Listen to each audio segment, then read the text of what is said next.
Good morning and welcome to an at-home episode with Smashy Business. I'm Lubna Hamdan. And I'm Richard Fitzgerald in a different home. In two different homes. Yeah, we can't see your background, Richard. We all would have liked a little sneak peek, but you're a very private person, so I'm gonna respect that. But I'm not gonna No, lie to I yeah. would agree with you, but I'm not actually that private person. I'm not a big work from home person, so I don't know how to change the filters on all this Zoom stuff. So I think I Okay. messed around with it once, took me 20 minutes, ended up with this blurry thing, and I'm afraid to go near it again. So that's it looks private, but it's actually Yeah. just a Thanks. setting thingy. Thanks for clarifying that you're not a work from home person. Yeah, we had no idea that. Yeah, we had no idea about that, you know. The entire city is flooded, but Richard actually made it to the office this morning and then went back home. Yeah, the electricity office didn't work. The fingerprint. I did the Augustus Media board call sitting on a bench outside the office with the Wi-Fi, perfectly normal.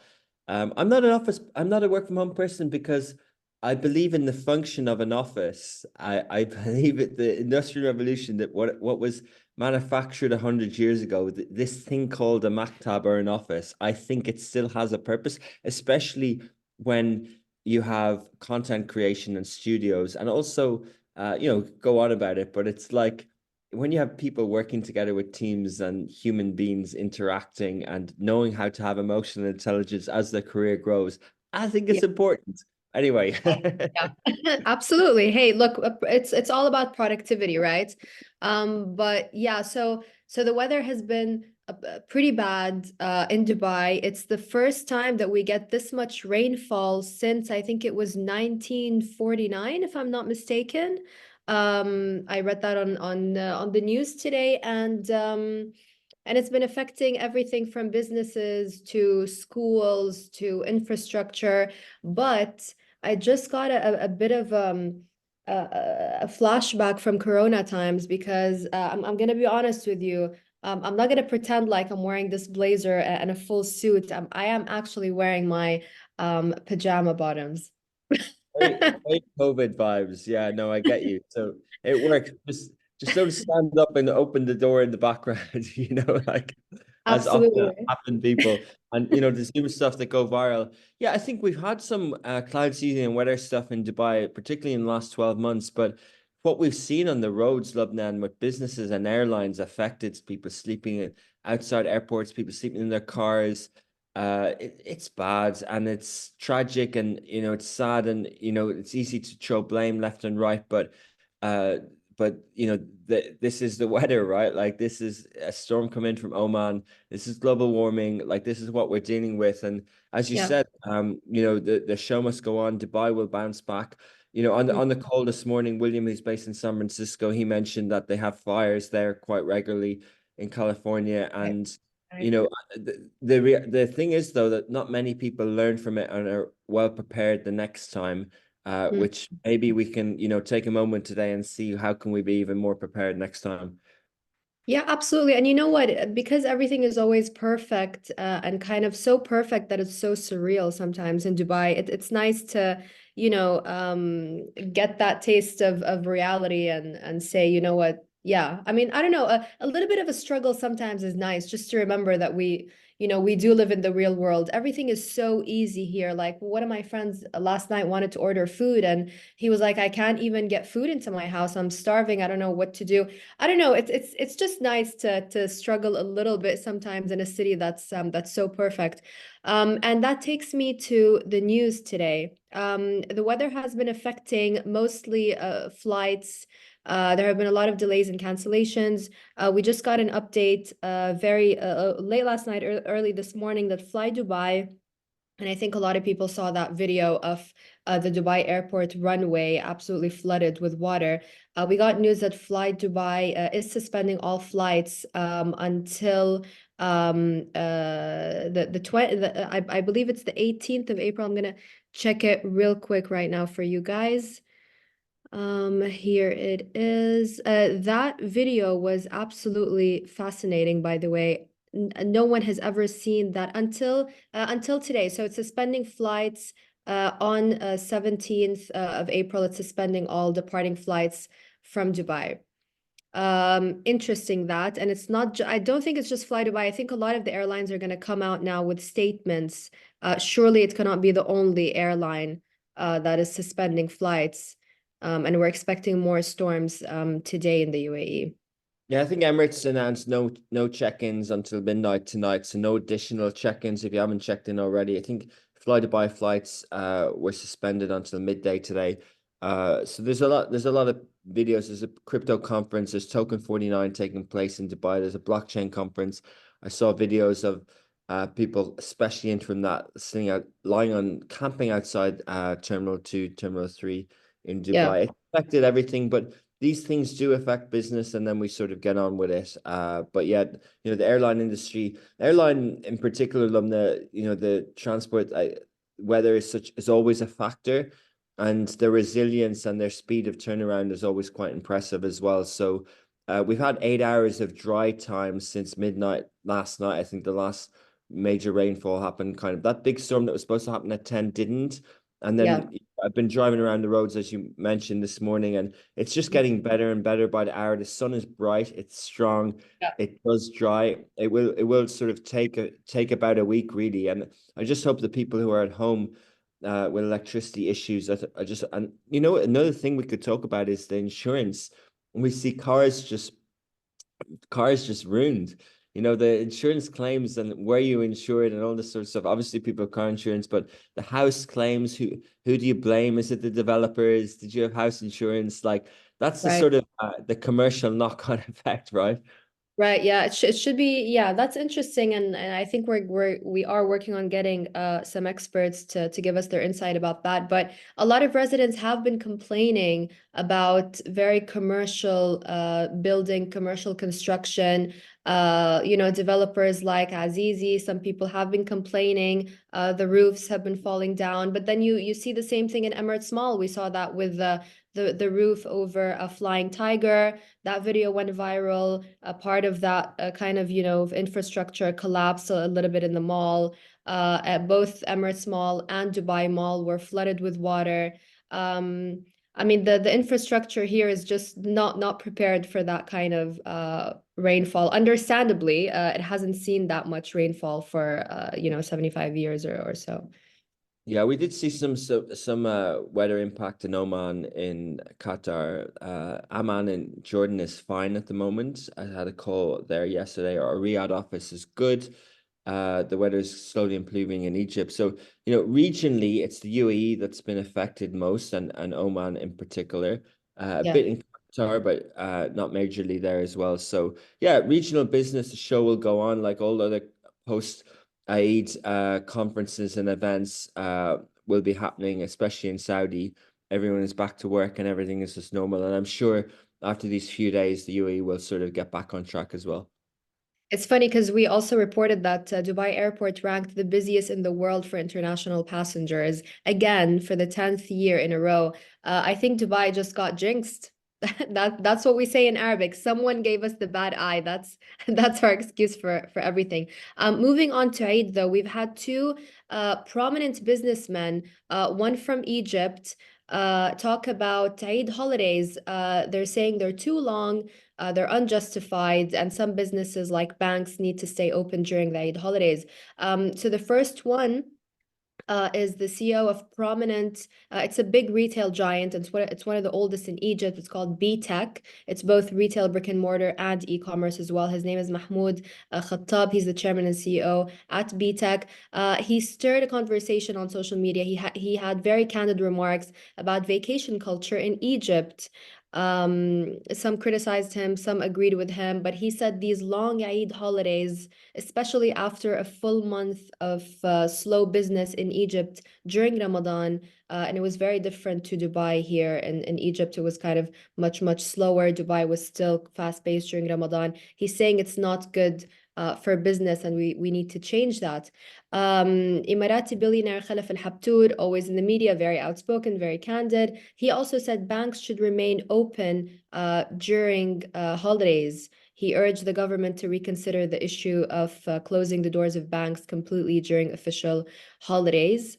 But he did keep the workers in mind. He said, people should have the choice of working and not working. So he was pretty diplomatic about it. Usually he's kind of more candid. He was a bit more diplomatic this time.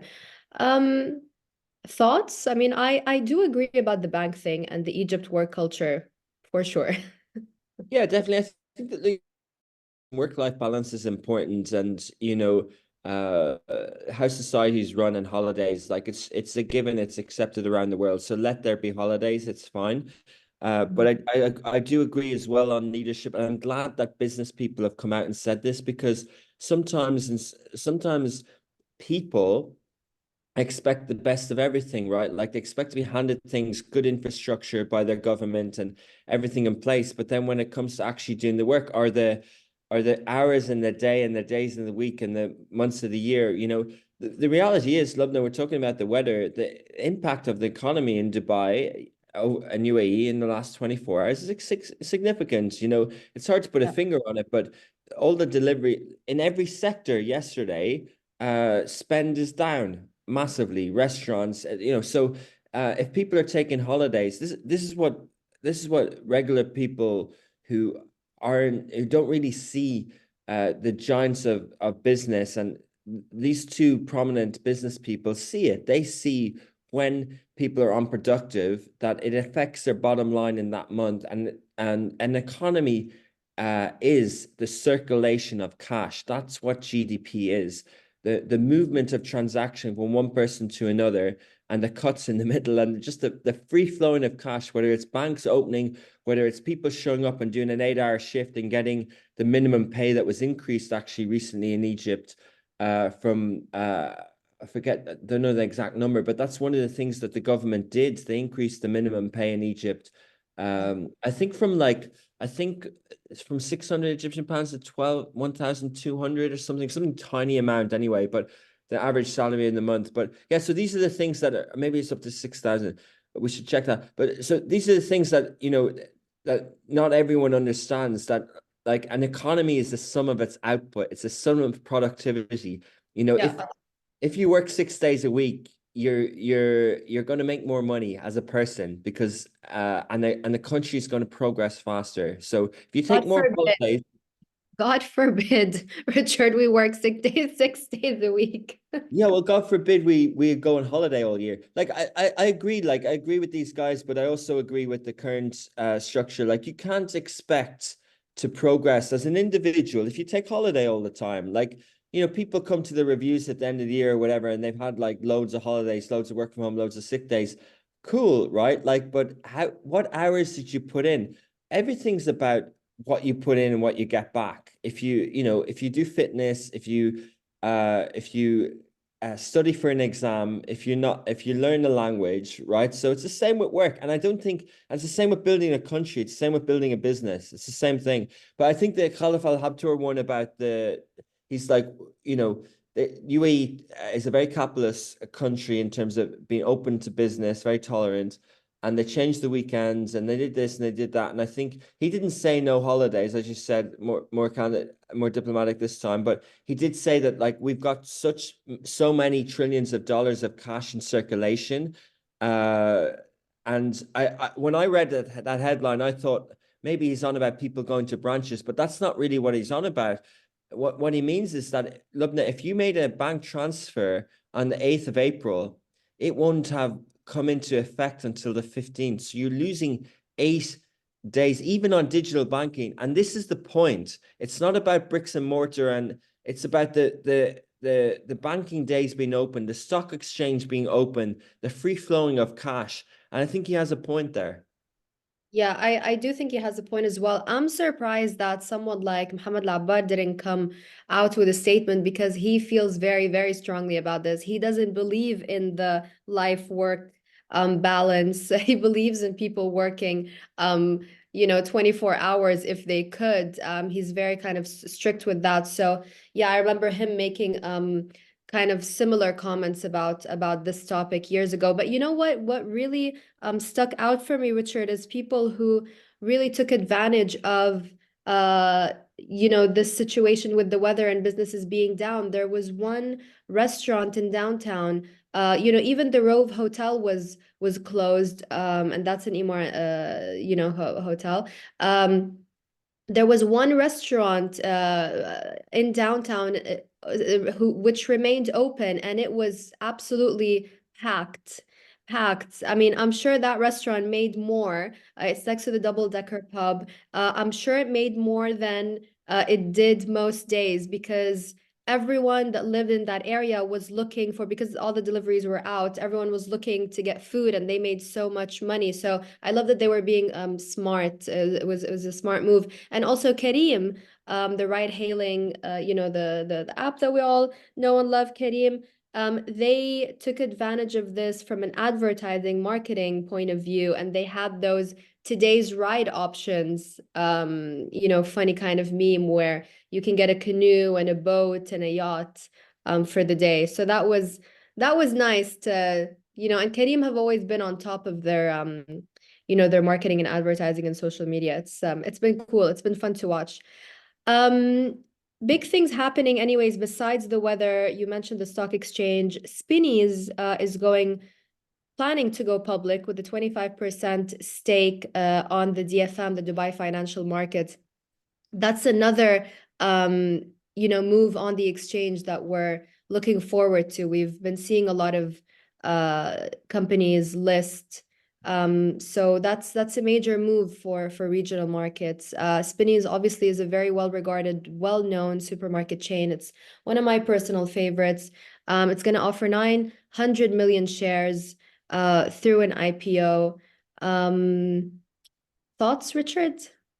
Yeah, I think it's great. I think if we're counting, I think that's 7 of 10 that they promised us. It's sort of semi-state and up until now, and then there's some kind of pure retail ones.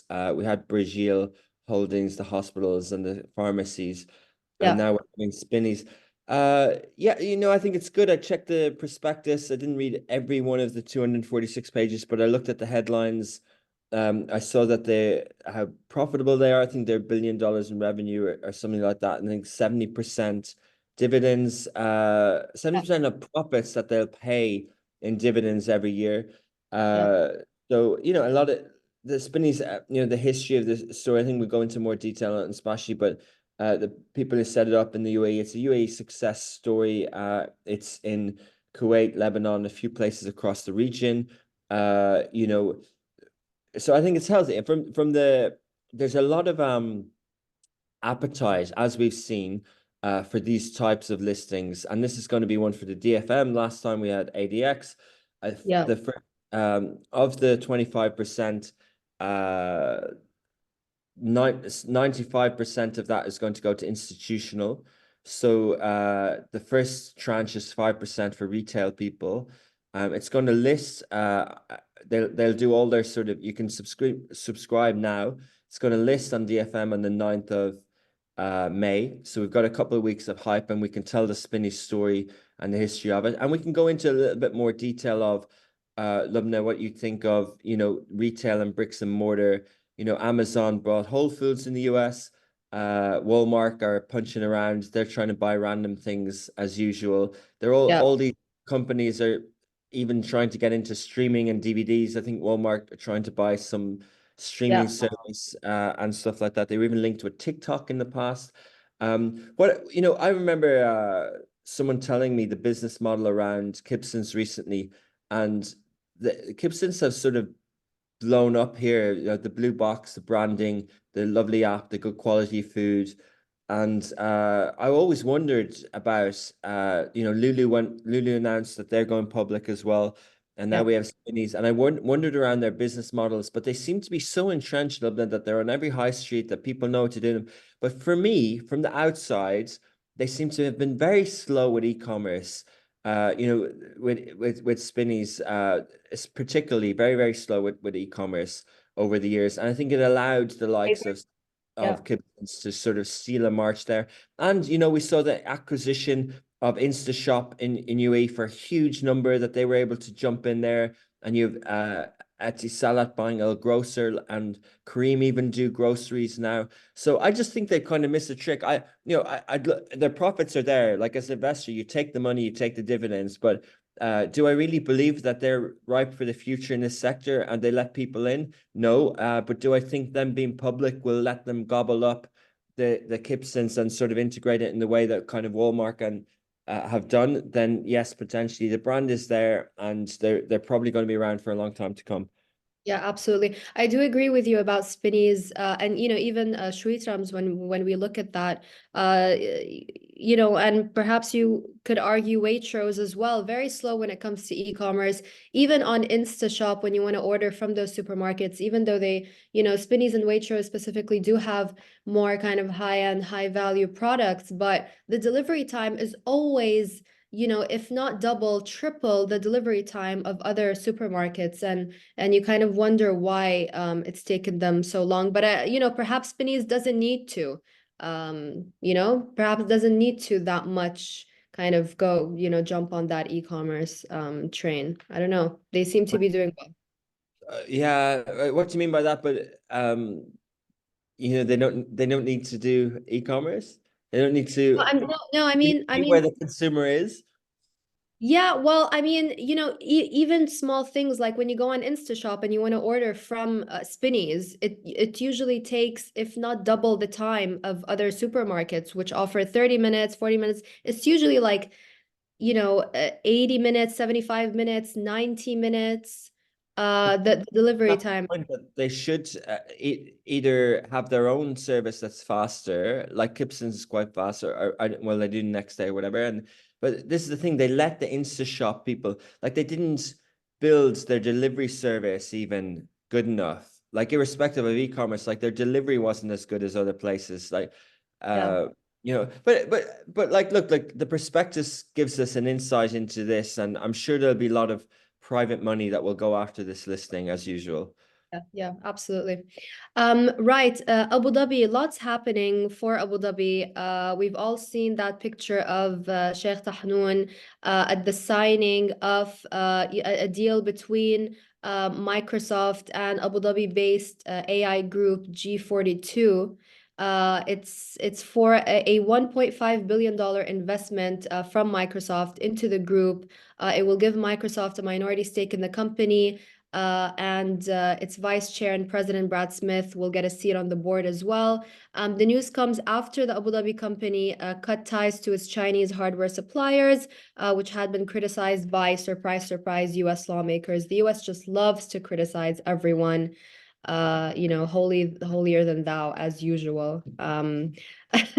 Anyway, experts predict the investments will not only bolster the UAE capital as a hub for AI, but also help it create a credible reputation as a tech partner as opposed to a funding source.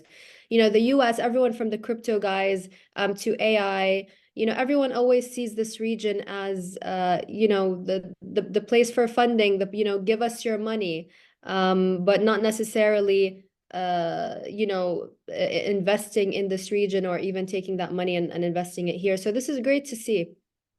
Yeah, it is great to see. I totally agree. We've seen Sam Altman, the CEO of OpenAI, courting cash in this region. But look, like Lubna, like Microsoft are the masters at taking little stakes. They took some with OpenAI. They had 1.5% back in the day of Facebook under different leadership. But Satya Nadella is a really good partnerships guy. Like he knows how to sort of do things without doing things. They were the tech behind the Netflix ads. He knows how to navigate the sort of antitrust stuff. I just don't really understand this. I don't understand. Uh, you know, G42 is a holding company for AI. What does that mean? Like, what are they doing, right? Like, they announced something late last year, their own sort of LLM, but we haven't seen much about what that LLM does. I don't think any of us use it, right?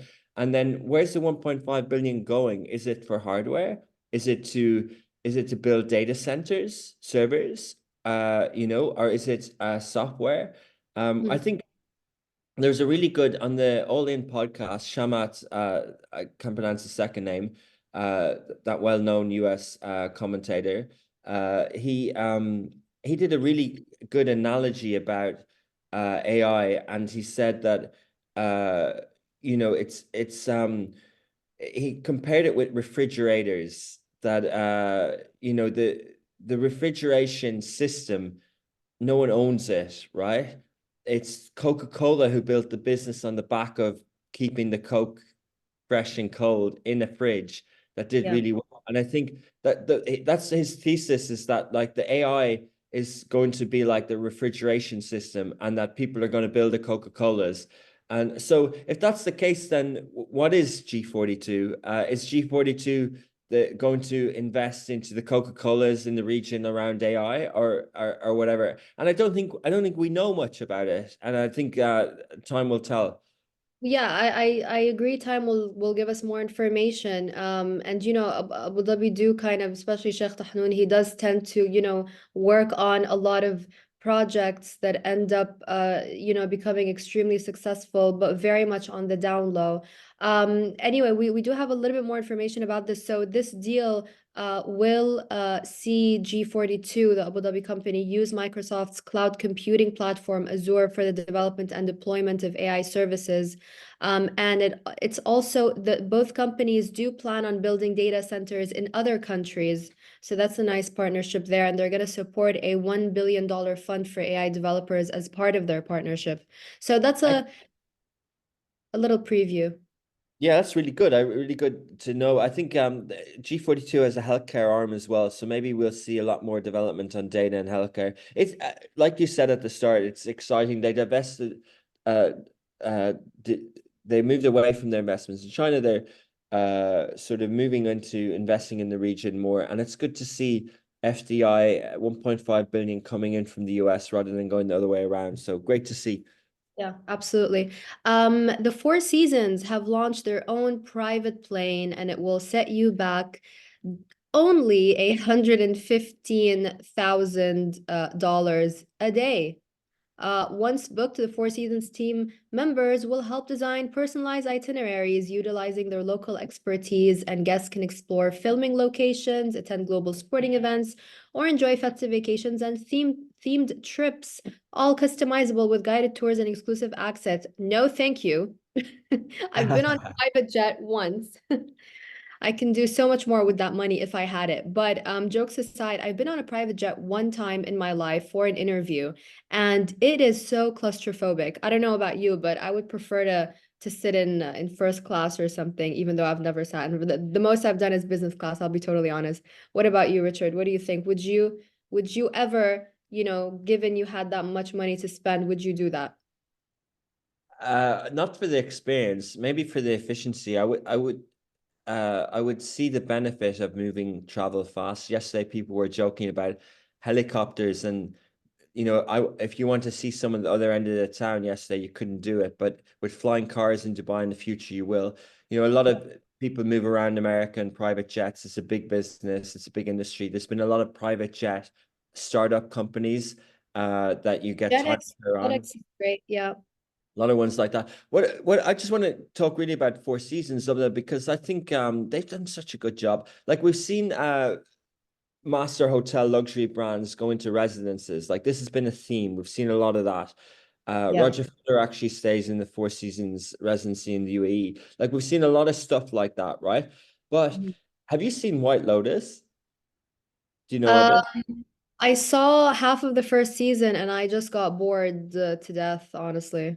So it's a phenomenon. It's an absolute phenomenon. The first season was in Barbados, and second season was in Italy, and the third one has just been finished shooting in Four Seasons Koh Samui in Thailand, and already the Americans are there. Like it's just unbelievable impact. Like that one show, it doesn't even say Four Seasons on the show, but it's changed luxury travel. So they've mastered the way of getting into streaming. They're now doing airlines. They're doing residents. So whatever they're doing, it's working. Like they're Yeah. really upgrading the brand. I obviously looked at this headline and I thought like that's gonna flop, right? But Yeah. the Yeah. other thing that I thought about the Listening to headline, that, it's yeah. the other thing that I thought about the headline and and the visuals is that it looked very like the colors looked really like what Riyadh Air are trying to do, like whatever that word is called for outside the plane, like that purple Yeah, color. What's it called? Not the what do you call branding outside a plane? But I have no yeah, idea. I have no idea, Richard. But what I'm just wondering about is you have such a short attention span, and how did you sit through the White Lotus? I watched it on planes. Yeah, I watched it twice on planes. You know, You enjoyed it. I don't really admit liking the White Lotus, but I was just fascinated by it. It's a bit gossipy. It's like relationshipy. It's backstabbing. It kind of hooks you in. It's good storytelling, and also every now and again, I do like to see. Like I haven't watched all those Netflix ones that everyone talks about. The one from Korea and I don't, but I'd love to know them. Because I think so much. If you tell me, Lubna, that 1 billion people watch something, I want to know what's in their minds, what their reference points are from cultural. So Yeah, I'm really curious. I'm really curious to see why the American youth like 10 years ago they liked Gossip Girl, why the American or Breaking Bad or whatever, or now they like White Lotus, and I'm really curious to see why and yeah, what it says about society today, what it says about relationships and fidelity and infidelity and all that sort of stuff. And it's very prominent on it. Like it basically says it doesn't exist and many things like that. And I'm not an expert, but I'm really curious from a media point of view of what people are consuming. I'm not actually watching it for escapism and for boredom or whatever. Like I'm actually curious to see. yeah. And look at the story I just told. Like no one would tell you that about White Lotus. No one would have linked the airline with the Four Seasons White Lotus because no one knows. I do because I'm obsessed over this business stuff. Yeah, yeah. No, it's a good point, and I love that kind of like I always thought the Four Seasons was an extremely boring and very much overrated brand, but I guess people love that kind of beige, that ultra luxury, expensive for nothing kind of thing. I don't know. I don't mean to, to talk badly about the Four Seasons, but there's just something extremely overrated about it, for me personally. But anyway, it will be interesting to see whether this does work or it actually flops. I don't know. I remember another hotel. I can't remember which one it was, but I do remember them launching something similar to this, and we haven't heard about it come back like since. So I don't know. Let's see. It'll be interesting because the kind of people who pay for this already have their own private jets, already have their entourage. I don't know. Four Seasons in the sky. Maybe it's interesting. We're running out of time. But this If they this is do it, they do a flight press tour. Maybe you can go on and get your so, feedback. you know what? I wouldn't say no.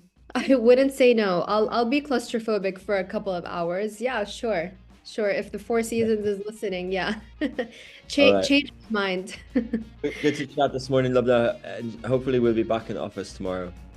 Hopefully, yeah, hopefully. Or not. Right. Or not. Thanks, Richard, for your time. Thanks, guys, for listening. Watch us on smashy.tv, or listen to us wherever you get your podcasts. And we'll see you tomorrow, and stay safe out there.